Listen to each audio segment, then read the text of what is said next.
खाकी पैंट। यह एक अजीबोगरीब हादसा हुआ कि शादी के ऐन 7 दिन पहले उसे कुत्ते ने काट खाया। मुंबई की बरसात थी, सो कभी ठहर कर तो कभी तेज होकर बरस जा रही थी।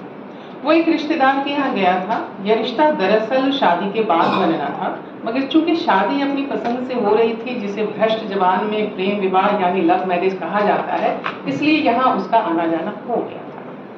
रिश्तेदार भले थे, मिलनसार और प्रेमिल, जिन्हें लड़की यानी उसकी होने वाली पत्नी चाचा चाची कहती। वह भी चाचा और चाची पर लड़क गया।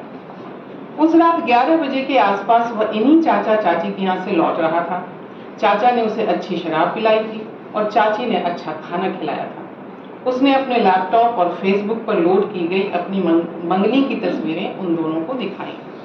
रात हो रही थी।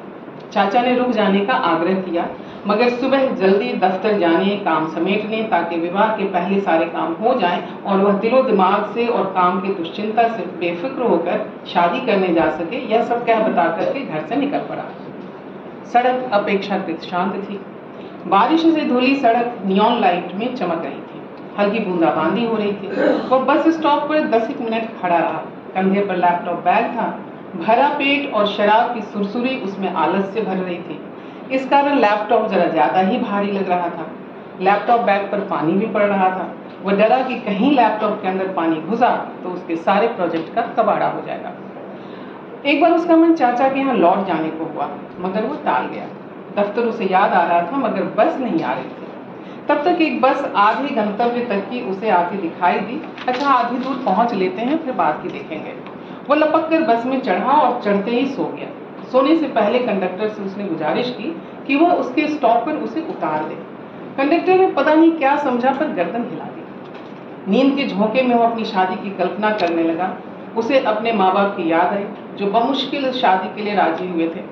उनकी आपत्ति के 2 कारण थे। लड़की की दूसरी जाति के साथ साथ उसका मांसाहारी होना। वे सर्वोच्च जाति के ब्राह्मण थे, जिनके यहाँ प्याज लहसुन तक खाते था। उन्हें डर था कि लड़की के चक्कर में बेटा भी अब कहीं मांसाहारी ना हो जाए। कंडक्टर की आवाज पर उसकी तंद्रा भंग हुई। लैपटॉप उतारता संभालता वो उतर गया। अभी भी बूंदाबांदी हो रही थी। सड़क का सन्नाटा और बढ़ गया था, वरना हाईवे पर इतना कम ट्रैफिक आमतौर पर दिखता नहीं है। उसने आसपास देखा। सड़क शांत थी, इलाका सूना था। आसपास की छोटी मोटी सभी दुकानें बंद थी। बोरियत व नींद से बोझिल वह बस स्टॉप पर हल्के हल्के चहलकदमी करने लगा। फिर स्टॉप पर आकर चुपचाप खड़ा हो गया। वो किसी मूर्ख जैसा लग रहा था, लेकिन उसे अपनी मूर्खता पर हंसी या रुलाई कुछ भी नहीं आ रही थी। नाहक उसने चाचा चाची के आग्रह को ठुकरा दिया था। तो जोर शोर से मनाने लगा कि उसकी बस जल्दी से आ जाए। उसके अहमकपने की इंतहा थी कि इतनी देर में उसे एक बार भी ऑटो ले लेने का ख्याल नहीं आया। अब जब अचानक उसे इसका ख्याल आया तो देखा आजू बाजू तो क्या, सड़क के दोनों ओर से दूर दूर तक किसी भी ऑटो का कोई नजारा न था। इसके पहले बारिश के बावजूद कई खाली ऑटो आए थे और उसके पास ऑटो की गति धीमी करते हुए आगे से गुजर गए थे। बस या ऑटो के इंतजार के अलावा और कोई रास्ता न था। रात अपनी चाल में भागी जा रही थी। वह इसी सोच में था कि अचानक उसने अपने दाहिने पैर पर एक जकड़न सी महसूस की। कहीं सांप वाप तो नहीं। हड़बड़ा कर उसने अपने पैर की ओर देखा। एक कुत्ता उसके पैर से लिपटा हुआ उसकी पैंट को फाड़ने के तरीके से नोच रहा था। वह पैंट छुड़ाने की कोशिश करता, इसके पहले ही कुत्ते ने टखने के ऊपर उसे काट लिया। फिर वह अजीब ढंग से कूं कूं करता हुआ उसके पास से हट गया और उसे टुकड़ काटने लगा। यह सब इतने क्षणांश में हुआ कि उसे कुछ सोचने समझने का मौका ही न मिला। वह वाकई घबरा गया कि उसे किसी पालतू कुत्ते ने नहीं, बल्कि सड़क के एक आवारा कुत्ते ने काट खाया है, जिसका इतिहास भूगोल उसे कुछ भी नहीं मालूम। अब पेट में 14 सुइयां। उससे भी बढ़कर तो यह कि इस कुत्ते का ख्याल कैसे रखा जा सकेगा कि वह पागल है या सामान्य। उसके काटने के बाद वह मरा कि जिया। उसने पैंट ऊपर उठाई वहां तक जहां कुत्ते ने काटा था। कुत्ते के दांत के बाकायदा निशान थे। वो नर्वस होने लगा। अपनी होने वाली दुल्हन या किसी को वो कैसे बताए कि उसे कुत्ते ने काट खाया है। तभी एक और हैरानी वाली बात हुई। अब तक उस इलाके में दूर दूर तक कोई नहीं दिख रहा था। अचानक उसे वहां एक 45-50 साल का अधेड़ आदमी दिख गया। यूं तो वो सुंदर था, मगर वर्तमान में उसकी आंखों में कीचड़ थी, बाल बिखरे हुए थे, शक्ल और औकात से वो बेहद लुटा पिटा नजर आ रहा था। और यही हालत उस अधेड़ आदमी की भी थी। आमतौर पर वह ऐसे लोगों की ओर देखना भी मुनासिब नहीं समझता था, लेकिन इस समय वह आदमी उसे किसी देवदूत जैसा लगा। उसने झट से पूछा, ये कुत्ता किसका है? भगवान का। अरे साहब, रोड का आदमी और रोड का कुत्ता का कोई माँ बाप होता है क्या? नहीं, मेरा मतलब, उसे लगने लगा कि कहीं ये उसी का तो कुत्ता नहीं, उसी से कटवा करके कुछ पैसे वैसे, वरना अभी तक तो नहीं दिख रहा था, अचानक कैसे नमूदार हो गया। कुछ ना कुछ कनेक्शन तो जरूर होगा इसका इस कुत्ते से। देख रहे हो ना, कुत्ते ने मुझे काट लिया है, तो इतनी रात में, वो भी पाउस का टेम में, इधर खड़ा रहेगा तो क्या करेगा ये बेचारा? कुत्ते के प्रति सहानुभूति और उसके प्रति ऐसी बेरुखी देखकर उसके शक को और मजबूत होना शुरू हो गया। नहीं, मैं तो यहाँ बस का इंतजार कर रहा था, 355 नंबर, उसका टेम तो कभी का खत्म हो गया। तो पहले क्यों नहीं बताया? मैं तो अभी आया इधर को, मेरे को क्या पता आप यहाँ खड़ा है? तो अब क्या पैसा वाला दिखता, अब तो कंप्यूटर भी लेके घूम रहा है, रिक्शा करके जाना मांगता था ना, तुमसे सलाह किसने मांगी? अब वो अपने लैपटॉप और पॉकेट की ओर से भी चिंतित होने लगा। कहीं इस आदमी जाने लगा। उसने उसे फिर से रोका, इधर कोई डॉक्टर, इतना रात को, वो भी पाउस में, डॉक्टर लोग ये कुत्ता का माफी पागल हुए लाए क्या? तो ये कुत्ता पागल है, मेरे को क्या मालूम? अभी जो बोला, और बोलने को बोला, वो क्या उसको बोलता है ना मुहावरा। देखो भाई, मैं शहर में नया हूँ, मुझे नहीं पता कि बस का टाइम निकल गया, अभी तो कोई ऑटो भी नहीं दिख रहा है, डॉक्टर भी नहीं। डॉक्टर तो ये देखो सामने है।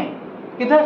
अरे ये तुम्हारे सामने जो खोखा है ना उसमें, लेकिन बंद है, लगता है जल्दी घर गया, पाउस पड़ रहा है ना, आजकल लोग जल्दी डर जाता है पाउस से। नहीं तो ये डॉक्टर आधा रात से जास्ती तक अपना धंधा चालू करके रखता, सब कुछ इसका पास मिलता। बोलने को तो बोले तो गोली बैलून अक्खा माल।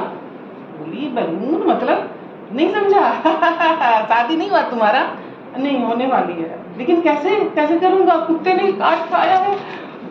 शादी को कोई किसी को नहीं रोकता, कुत्ता पड़ने तुम्हारा भी हो जाएगा, घावड़ने का नहीं।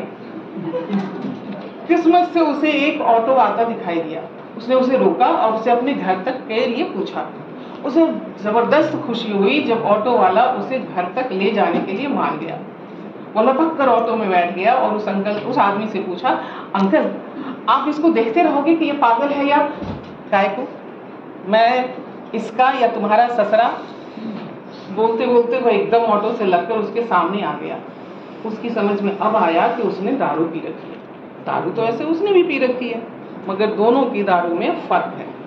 फिर भी न जाने उसके मन में क्या आया कि उसने सीधा 100 रुपए का नोट निकालकर उसे पकड़ाया और कहा, अंकल आप जरा इसको देखते रहना, 2 दिन बाद मैं शाम में फिर से आकर यहीं आपसे चेक कर जाऊंगा।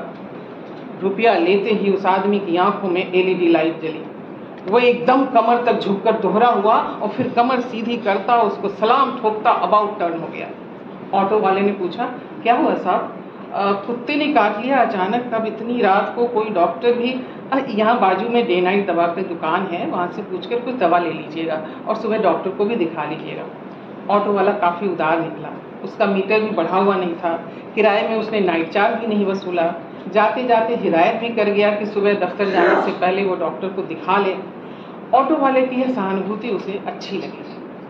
शादी के लिए अपने शहर रवाना होने के 3 दिन पहले वह फिर से चाचा के यहाँ गया। उसने चाचा चाची को कुत्ते के काटने के बाबत बताया। चाची के मुंह से एकदम निकला, तो अब 14 सुइयां पेट में? नहीं, अब 6 से काम चल जाता है, और वो भी कमर में। चाचा ने संशोधन किया। तो तुम अब वहां जाओगे या गए थे उस आदमी के पास? नहीं चाची, टाइम कहाँ है इतना। तो फिर रुपए? समझ लीजिए उतने जाने थे, बाद में ख्याल आया कि उतने में तो मैं उस दिन ऑटो से चला गया होता। लेकिन कुत्ते के बारे में कैसे पता चलेगा? चाची चिंतित हो उठी। कुत्ते ने काटा कैसे? चाचा का सवाल था। उसी आदमी से जो मेरे 100 रुपए लेकर मुझे सलाम ठोककर जा रहा था। मैं जब ऑटो में बैठकर जाने लगा तब वह आदमी लौटा। ऑटो स्टार्ट हो चुका था। आदमी ने आवाज देकर ऑटो रुकवाया, फिर बड़ी गंभीरता से मेरे पास आकर बोला, आपको नहीं पता कि आपको कुत्ते ने कैसे काटा और क्यों काटा? नहीं। मेरे नाम में सिर हिलाने पे उसने बड़े राजदाराना आवाज में कहा, आपको ही मैं बताता और किसी को नहीं बताता। आप पहले जरा अपना पेंट देखो।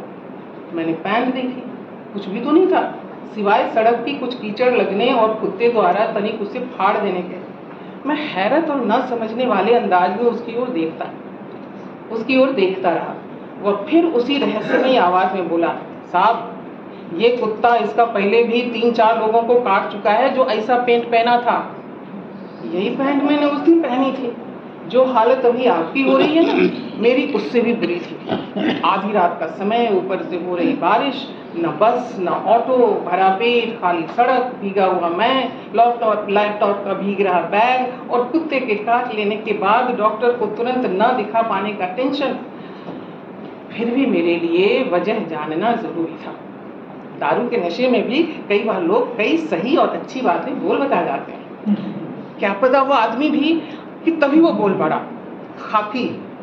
खाकी रंग का पेंट पुलिस वाले का होता है।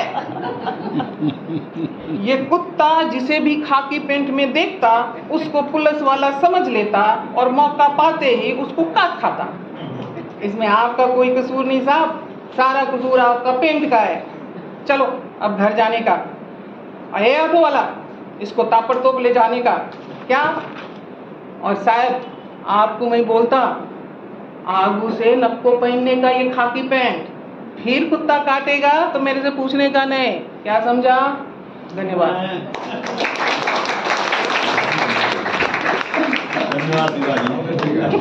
छोटी कहानी, अलग तरह की कहानी है, निराला विषय है इसका। और एक बात ध्यान में आ रही कि खाकी सिर्फ पुलिस वाले नहीं